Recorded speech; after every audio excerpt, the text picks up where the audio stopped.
Kamusta mga kababayan? Welcome to my channel. Ikukwento ko sa inyo ang naging swab test experience namin dito sa New Zealand. Late January or first week of February ang umpisa ng school year dito. At dahil balik eskwela na ang mga bata rito, balik na rin ang mga sipon na dulot ng mga iba't ibang klaseng virus. Sabi ng dati naming GP nung time na madalas kaming magkasakit, libo-libo raw na iba't ibang klaseng virus ang dumadaan dito kada linggo. Siguro mga turista din tong mga virus na to. Madalas sabihin ng GP, balik daw kami the following week pag di pa kami gumagaling. Kaya bumabalik nga kami pag ganun pa rin. Yun pala, ibang klaseng virus na naman. Kaya pag back to school na ang mga bata, nagkakahawaan sila sa mga eskwelahan.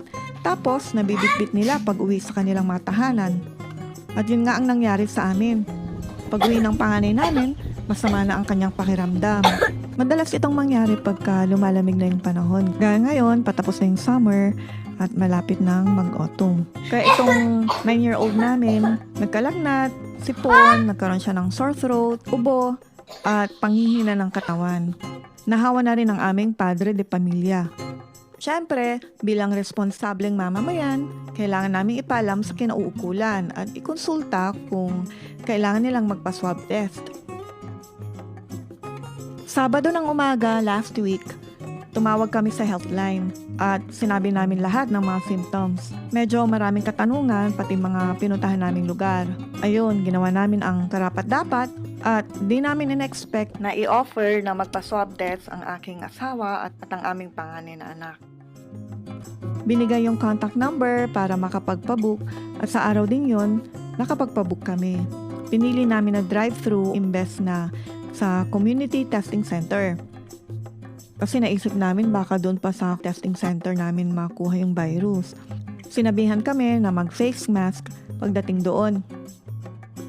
So since first time namin at dahil di namin naisip at wala na kaming oras na i-research kung pwedeng mag-picture or mag-video, niready ko ang camera phone ko para i-document at ito ang nangyari. May lumapit na babae at ang sabi, "No camera! No camera!" Medyo stricto talaga sila dito pagdating sa paggamit ng camera.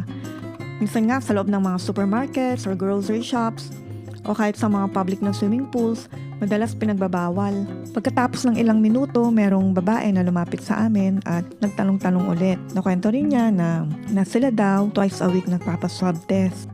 Sinabihan din kami na mag-isolate muna ang aking mag-ama habang hinihintay ang resulta at sa bahay muna habang di pa completely nawala ang symptoms.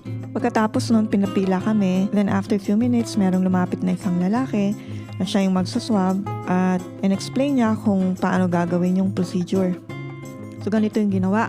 Pinatanggal muna yung face mask, pinasinga muna sa tissue. Sige pa, singa pa. Ayan. Ayan, singa-singa para daw ma-clear yung nasal passages kung may mga sobra na mga secretions. Tapos ibalik daw yung face mask pero sa bibig lang. Mag-poker face daw.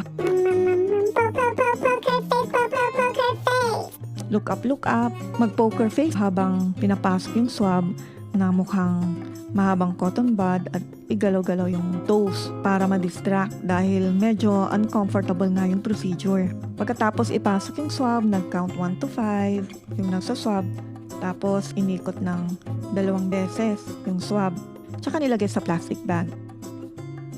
Sa isang butas lang ng ilong pinasok. So ang sabi, maiging maglakad-lakad para daw sa breathing. Natapos ang test, wala kaming binayaran. At binigay itong papel. Sinunod naman namin lahat ng instructions. Bahay lang kami buong long weekend dahil nag-holiday nung Monday. Wala munang lakwatsa, bawal gumala. Usually daw within 48 hours lalabas ang results. Pero baka daw madelay ng konti dahil mataas daw ang volume ng testing ngayon dito sa New Zealand. Sunday evening, natanggap namin itong text messages. Negative ang results. Hindi naman kami nabahala kasi nga wala namang community transmission dito sa Wellington.